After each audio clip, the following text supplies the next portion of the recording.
ಎಲ್ರಿಗೂ ನಮಸ್ಕಾರ. ನಾನು ನರೇಂದ್ರ ಕುಮಾರ್. ಇವತ್ತು 16ನೇ ಏಪ್ರಿಲ್ 2024. ನಿನ್ನೆ ನಂದು ಕೋರ್ಟ್ ಹಿಯರಿಂಗ್ ಇತ್ತು. ಒಂದಷ್ಟು ಆರ್ಟಿಕಲ್ ಬಂದಿದೆ, ಹಾಕಿದ್ದೀನಿ. ಆ ನಿನ್ನೆ ಒಂದು ವಿಡಿಯೋ ವೈರಲ್ ಆಗಿತ್ತು. ತೇಜಸ್ವಿ ಸೂರ್ಯ ಅವರ ಪಾರ್ಟಿಯಲ್ಲಿ, ಅವರ ಸಭೆಯಲ್ಲಿ ಒಂದಷ್ಟು ಗಲಾಟೆಗಳಾಯ್ತಂತ. ಕಾಂಗ್ರೆಸ್ ಪಾರ್ಟಿ ಮಾಡಿದ್ರೋ, ಬಿಜೆಪಿ ಮಾಡಿದ್ರೋ, ಜನ ಮಾಡಿದ್ರೋ, ಎಲ್ಲ ಸೇರ್ಕೊಂಡು ಮಾಡಿದ್ರೋ ಗೊತ್ತಿಲ್ಲ. ಬಟ್ ನಾವೂನು ನಮ್ಮ ಧ್ವನಿ ಎತ್ತಿ, ನಮ್ಮ ಧ್ವನಿಗಳು ಯಾರ್ಯಾರು ಹೂಡಿಕೆದಾರರಿಗೆ ಸಹಾಯ ಮಾಡೋ ತರ ಇದ್ದಾರೆ ಅವ್ರಿಗೆ ಧ್ವನಿ ಎತ್ತಿ ಅವ್ರ ಕಡೆಗೆ ರೀಚ್ ಆಗ್ಬೇಕು. ಡಿಸೆಂಬರ್ ಅಲ್ಲಿ ನಾವು ರೆವಿನ್ಯೂ ಮಿನಿಸ್ಟರ್ ಸಾಹೇಬ್ರ ಮನೆಗೆ ಹೋಗಿದ್ವಿ. ಒಂದು ಮೆಮೊರಂಡಮ್ ಕೊಟ್ಟಿದ್ವಿ. ಬಸ್ ಜಾಸ್ತಿ ಏನಾಗಿಲ್ಲ. ಈ ಸರಿ 21ನೇ ತಾರೀಕು ಸಂಡೇ ಇನ್ನೊಂದ್ಸರಿ ಹೋಗೋಣ. ನಾನು ಮುಂಚೆಯಿಂದ ಹೇಳ್ಕೊಂಡ್ ಬಂದಿದ್ದೀನಿ. 14th ಇಲ್ಲ 21st ಹೋಗೋಣ, ಸಂಡೇ ಹೋಗೋಣ, ಎಲೆಕ್ಷನ್ಗಿಂತ ಮುಂಚೆ. ಇವತ್ತು ಹೋಗಿಲ್ಲ ಅಂದ್ರೆ ಇನ್ಯಾವತ್ತು ಹೋಗೋದು? ಪೊಲಿಟಿಷಿಯನ್ಸ್ ಯಾವುದೇ ಪಕ್ಷದವ್ರು ಇರ್ಲಿ, ಎಲ್ಲ ಬಿಜೆಪಿ ಇರ್ಲಿ, ಜೆಡಿಎಸ್ ಇರ್ಲಿ, ಕಾಂಗ್ರೆಸ್ ಇರ್ಲಿ, ಜೆಡಿಎಸ್ ಅಂತ ಈ ಸರಿ ಇಲ್ಲೇನಿಲ್ಲ ನಮ್ ಕಡೆ. ಬಟ್ ಎಲ್ಲೆಲ್ಲಿ ಇದಾರೆ ಮಂಡ್ಯದವ್ರು ಯಾರೇ ಇದ್ರೆ ಅವ್ರು ಜೆಡಿಎಸ್ ಅವ್ರಿಗೆ ಅಭ್ಯರ್ಥಿಗಳಿಗೆ ಕೇಳಿ ವಿಚಾರಿಸಿ, ಸರ್ ನಮ್ಮ ಹಣ ಯಾವಾಗ ವಾಪಸ್ ಕೊಡಿಸ್ತೀರಾ ಅಂತ. ಅವ್ರ ಪಕ್ಷದಲ್ಲಿ ಅವ್ರ MLAಗಳು ಇಲ್ಲ ಯಾರು ಪವರ್ ಇದ್ದಾರೋ ಅವರು, ಇಲ್ಲ ವಿಪಕ್ಷದಲ್ಲಿ ಇರೋರು, ಅಸೆಂಬ್ಲಿಯಲ್ಲಿ ಧ್ವನಿ ಎತ್ತೋರು ಯಾರು ಇದ್ರೆ ನಮಗೆ ಏನ್ ಸಹಾಯ ಮಾಡ್ತಾರೆ? ನಮ್ಮ ಹಣ ಕಳ್ಕೊಂಡಿದ್ರೆ ಲೈಫ್ ಚೇಂಜ್ ಆಗಿದೆ, ಎಷ್ಟೋ ಜನ ತೀರೋಗಿದ್ದಾರೆ, ಒಂದಷ್ಟು ಜನಕ್ಕೆ ಹಾಸ್ಪಿಟಲೈಸೇಷನ್ ಆಗಿದೆ. ಅದಕ್ಕೆ ನೀವು ಓಟ್ ಕೆಳಗೆ ಬಂದಿದ್ದೀರಾ. ಇವತ್ತು 5 ವರ್ಷದಲ್ಲಿ ನಮ್ಗೆ ಯಾರು ಏನು ಮಾಡಿಲ್ಲ, ನೀವೇನಾದ್ರೂ ಮಾಡೋ ತರ ಇದ್ದೀರಾ ಅಂತ ಕೇಳಕ್ಕೆ. ಎರಡನೇದು, ಕೃಷ್ಣ ಬೈರೇಗೌಡರು ಒಂದು ಡಿಸೆಂಟ್ ಜೆಂಟ್ಲ್ಮನ್. ಅವರು ಆಗಿದ್ರೆ ಆಗುತ್ತಾ, ಇಲ್ಲ ಅಂದ್ರೆ ಇಲ್ಲ ಅಂತ ಹೇಳ್ತಾರೆ. ಇಮೇಜ್ ಮಾಡ್ಕೊಂಡಿದ್ದಾರೆ ಅಂತದ್ದು. ನಾವು 15 ವರ್ಷದಿಂದ ಗೊತ್ತು ನನಗೆ. ಸೊ ಇದು ಜೆಂಟಲ್ಮನ್. ಅವ್ರಿಗೆ ಹತ್ರ ಇನ್ನೊಂದ್ಸರಿ ಹೋಗಿ, ಸರ್ ಯಾರ್ಯಾರು ಕಂಪ್ನಿಯಲ್ಲಿ ಅಬ್ಸಲ್ಯೂಟ್ ಮಾಡೋದಕ್ಕೆ ಕೋರ್ಟಿಂದ ಆದೇಶ ಇದೆ, ಪ್ರಾಪರ್ಟಿ ಸೇಲ್ ಮಾಡಿಸಿ, ಎಷ್ಟು ಜಲ್ದಿ ಆಗುತ್ತೋ ಅಷ್ಟು ಜಲ್ದಿ ನಮಗೆ ಹಣ ಕೊಡಿಸಿ ಅಂತ. ಎಸ್ಪೆಷಲಿ ಎಲ್ಲೋ ಎಕ್ಸ್ಪ್ರೆಸ್ ಅವ್ರದ್ದು ಕಾರ್ಗಳಿದೆ, ತುಂಬಾ ಕಾರ್ಗಳಿದೆ, ಅದನ್ನ ಬಿಡಿಸ್ಕೊಡಿ.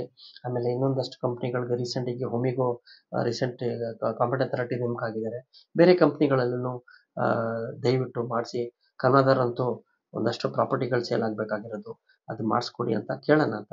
21st ಏಪ್ರಿಲ್ ಬರೋ ಭಾನುವಾರ 10:30 ಅಲ್ಲಿರೋಣ. 11 ಗಂಟೆ ಅಷ್ಟೊತ್ತಿಗೆ ಎಲ್ಲ ಸೇರ್ಕೊಂಡು ಭೇಟಿಯಾಗಿ ಅವ್ರಿಗೆ ಮೆಮೊರಂಡಮ್ ಕೊಡಬೇಕು, ಮಾತಾಡಬೇಕು. ಇಲ್ಲ ಅವರು ಯಾವ ಆಫೀಸರ್ಗೆ ನಿರ್ದೇಶ ಕೊಡೋ ತರ ಇದ್ರೆ ಈಗ್ಲೇ ಆದ್ರೆ ಇಲ್ಲ ಅಂದ್ರೆ ಕೋಡ್ ಆಫ್ ಕಂಡಕ್ಟ್ ಇದೆ, ಇಲ್ಲ ಎಲೆಕ್ಷನ್ ಆದ್ಮೇಲೆ ಮಾಡ್ತಿದ್ರು. ಅಟ್ಲೀಸ್ಟ್ ಅವ್ರಿಗೆ ನಾವಿದ್ದೀವಿ, ಕೇಳ್ಕೊಂಡಿದ್ದೀವಿ, ವೆಯ್ಟ್ ಮಾಡ್ತಾ ಇದ್ದೀವಿ, ನೀವೇನು ಮಾಡ್ಕೊಡ್ತೀರಾ ಅಂತ. ಇವಾಗ ಹೋಗಿಲ್ಲ ಅಂದ್ರೆ, ಎಲೆಕ್ಷನ್ ಟೈಮಲ್ಲಿ ಹೋಗಿಲ್ಲ ಅಂದ್ರೆ ಇನ್ಯಾವಾಗ ಹೋಗೋದು? ಅವ್ರಾಗ್ಲಿ, ಅವ್ರ ಪಕ್ಷದವ್ರಾಗ್ಲಿ, ಇಲ್ಲ ಬೇರೆಯವ್ರು ಯಾರಾದ್ರೂ ಆಗ್ಲಿ ಸಹಾಯ ಮಾಡ್ಲಿ ಅಂತ ಹೋಗ್ಬಿಟ್ಟು ರಿಕ್ವೆಸ್ಟ್ ಮಾಡ್ಕೊಂಡು ಬರೋಣ.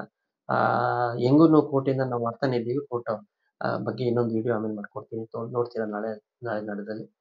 ಸೊ ದಯವಿಟ್ಟು ಮರಿಲಾರದೆ ಕನ್ವಾದವ್ರು, ಎಸ್ಪೆಷಲಿ ಯೆಲ್ಲೋ ಎಕ್ಸ್ಪ್ರೆಸ್ನವರು, ಆಮೇಲೆ ಅವ್ರು ತುಂಬಾ ಜನ ಇದ್ದೀರಾ. ದಯವಿಟ್ಟು ಈಗ ಬಂದಿಲ್ಲ ಅಂದ್ರೆ ನೀವು ಯಾವಾಗ ಬರ್ತೀರಾ? ಚಿಕ್ಕಬಳ್ಳಾಪುರಲ್ಲಿ, ದೊಡ್ಡಬಳ್ಳಾಪುರಲ್ಲಿ ನಿಮ್ದಿದೆ, ಅಲ್ಲೂ ಮಾಡಿಸ್ಕೊಳ್ಳಿ. ಆಮೇಲೆ ಬೇರೆ ಕಡೆಯವರು ಯಾರ್ಯಾರು ಮೈಸೂರಲ್ಲಿ ಇದ್ರು, ಹುಬ್ಳಿ ಧಾರವಾಡಲ್ಲಿ ಇದ್ರು, ಇಲ್ಲ ಬೇರೆ ಎಲ್ಲ ಇದ್ದೀರಿ, ಅವ್ರು ತುಮಕೂರಲ್ಲಿ ಇರೋರೆಲ್ಲರೂ ಎಲ್ಲಿ ಈ ನೇತಾಗಳು ಬರ್ತಾರಲ್ಲ, ಲೀಡರ್ಗಳು ಸಭೆ ಮಾಡ್ತಾರಲ್ಲ, ಆ ಸಭೆಯಲ್ಲಿ ಡೀಸೆಂಟ್ ಆಗಿ ರೆಸ್ಪೆಕ್ಟ್ಫುಲ್ಲಿ ಎದ್ದು ನಿಂತ್ಕೊಂಡು, ಸರ್ ನಮ್ಮ ಲೈಫ್ ಚೇಂಜ್ ಆಗಿದೆ, ನಾವು ಹಣ ಕಳ್ಕೊಂಡಿದ್ದೀವಿ, ನಮ್ಮ ಇದು ಹೆಲ್ತ್ ಕೆಟ್ಟೋಗ್ಬಿಟ್ಟಿದೆ, ದಯವಿಟ್ಟು ನಮಗೆ ನೀವು ಏನ್ ಮಾಡ್ಕೊಡ್ತೀರ ಅದ್ ಹೇಳಿ. ಬೇರೆದೆಲ್ಲ ಸಣ್ಣ ಪುಟ್ಟ ವಿಷಯಗಳು ಮಾಡ್ಬಿಡ್ತೀವಿ, ಅದ್ ಮಾಡ್ತೀವಿ. ನಮ್ಮ ಸಂಬಂಧಕ್ಕೆ ಇಷ್ಟು ಹಣ ಕಳ್ಕೊಂಡಿರೋದಕ್ಕೆ ನೀವು ನಮಗೋಸ್ಕರ ನಿಮ್ ಪಕ್ಷ ಕಡೆಯಿಂದ ಏನ್ ಮಾಡ್ಕೊಡ್ತೀರಾ ಅಂತ ಹೇಳಿ ಅಂತ ಎಲ್ಲಾ ಕಡೆನೂ ಪ್ರಶ್ನೆ ಕೇಳಬೇಕು. ಎಲ್ಲಾ ಲೀಡರ್ಸ್ಗಳಿಗೂ ರೀಚ್ ಆಗ್ಬೇಕು. ಹೌದು, ಹೂಡಿಕೆದಾರರು ಹಣ ಕಳ್ಕೊಂಡಿದ್ದಾರೆ, ಸುಮ್ಮನೆ ಇರಲ್ಲ. ಇವಾಗ ನೈಸಾಗಿ ಮಾತಾಡ್ತಾರೆ, ಇನ್ನೊಷ್ಟಲ್ಲೇ ಶ್ರೀಲಂಕಾ ತರ ಆಗ್ಬೋದು, ಹೇಳಕ್ಕಾಗಲ್ಲ. ಮೊನ್ನೆ ಈ ವಿಡಿಯೋ ನೋಡಿ ಅವ್ರು ಎಷ್ಟು ಮಾತಾಡಿದ್ದಾರೆ. ಅದೇನೋ ಕಾಂಗ್ರೆಸ್ ಅವ್ರು ಮಾಡಿದ್ದಾರೋ, ಬಿಜೆಪಿನವ್ರು ಮಾಡಿದ್ದಾರೋ, ಅದೇನೇನೋ ಇರ್ತದೆ. But at least an sitting MP is being heckled just because he could not finish promises. This message has to go to every leader. ಎಲ್ಲಾ ಲೀಡರ್ಗೆ ಹೋಗ್ಬೇಕು. ಸರ್ ನಾವು ಹಳೆ ಜಮಾನದ್ದು ಇಲ್ಲ ಕೈ ಮುಟ್ಕೊಂಡು ಮೈ ಬಾಪ್ ತರ ಏನಿಲ್ಲ. ಇವಾಗ ನಾವು ಧ್ವನಿ ಎತ್ತಿ ಸ್ವಲ್ಪ ದಿನ ವೇಟ್ ಮಾಡ್ತೀವಿ, ಇಲ್ಲಾಂದ್ರೆ ನಾವು ಏನೇನ್ ಕ್ರಮ ತಗೊಂತೀವಿ. ನೀವು ನಮ್ ಕಡೆಗೆ ಯಾವಾಗ ಬರ್ತೀರೋ ಅವಾಗ ನಾವು ನಿಮ್ಗೆ ನಮ್ಮ ಆಕ್ರೋಶ ತೋರಿಸ್ತೀವಿ. ಆಕ್ರೋಶ ಲೈಸಿಗಿರ್ಲಿ, ವಿತ್ ನಾನ್ ವೈಲೆನ್ಸ್ ಆಗಿರ್ಲಿ, ಬಟ್ ತೋರಿಸ್ತೀವಿ ಅಂತ ಒಂದು ಮೆಸೇಜ್ ಎಲ್ಲಾ ಕಡೆನೂ. ಎಲ್ಲೇ ಯಾವ್ದೇ ಸಿಟಿಯಲ್ಲಿರ್ಲಿ, ಯಾವ್ದೇ ಕಾನ್ಸ್ಟಿಟ್ಯೂನ್ಸಿ ಇರ್ಲಿ, ಬೆಂಗಳೂರು ನಾರ್ತ್ ಇರ್ಲಿ, ಸೌತ್ ಇರ್ಲಿ, ಇಲ್ಲ ಎಲ್ಲಿರ್ಲಿ, ಯಾರೊಬ್ರು ಲೀಡರ್ ಸಭೆ ಮಾಡಿದ್ರೆ ಅಲ್ಲಿ ಹೋಗ್ಬಿಟ್ಟು, ಸರ್ ನಮ್ ಹಣ ಕೊಡ್ಸೋ ತರ ಏನಾದ್ರು ಇದ್ದೀರಾ ಅಂತ ಒಂದು ಪ್ರಶ್ನೆ ಹೋಗ್ಬೇಕು. ಅವ್ರಿಗೂ ಗೊತ್ತಾಗ್ಬೇಕು, ಏನಪ್ಪ ಪ್ರಶ್ನೆ ಕೇಳ್ತಾ ಇದಾರೆ ಅಂತ. ನಮ್ಮ ಪ್ರಾಬ್ಲಮ್ ಇದೆಯಲ್ಲ ಎಲ್ಲರಿಗೂ ಗೊತ್ತಾಗ್ಬೇಕು, ಸೀರಿಯಸ್ ಆಗಿದೆ ಅಂತಾನು ಗೊತ್ತಾಗ್ಬೇಕು. ದಯವಿಟ್ಟು ಮರಿಲಾರ್ದೆ 21 ಸಂಡೇ ನಾವು ಅಡ್ರೆಸ್ ಹಾಕ್ತೀವಿ, ಲೊಕೇಶನ್ ಎಲ್ಲ ಹಾಕಿರ್ತೀವಿ, ಶೇರ್ ಮಾಡ್ತೀವಿ. ಬನ್ನಿ, ಮಿಸ್ ಮಾಡ್ಕೊಬೇಡಿ. ಆಮೇಲೆ ಬೇರೆ ಎಲ್ಲೆಲ್ಲೋ ಇವತ್ತು ನಾಳೆನೋ ನಾಡಿದ್ದೋ ಇಲ್ಲ ಎಲೆಕ್ಷನ್ ಆದ್ಮೇಲೆ ಸಂಡೇ ಆದ್ಮೇಲೆನೋ ಚಾನ್ಸ್ ಸಿಕ್ಕಿದ್ರೆ ದಯವಿಟ್ಟು ಧ್ವನಿ ಎತ್ತಿ ಪ್ರಶ್ನೆಗಳು ಕೇಳಿ. ಯಾವಾಗ ಮಾಡ್ತೀರಾ ಅದು ಏನೋ ಆನ್ಸರ್ ಕೊಡ್ತಾರೆ ತಗೊಳ್ಳಿ, ಬಟ್ ಅವ್ರಿಗೆ ಗೊತ್ತಾಗ್ಬೇಕು ಇಂಥ ಪ್ರಶ್ನೆ ಓಡಾಡ್ತಿದೆ, ಎಲೆಕ್ಷನ್ ಇಶ್ಯೂ ಆಗ್ಬೋದು ಅಂತ. ನಮಸ್ಕಾರ.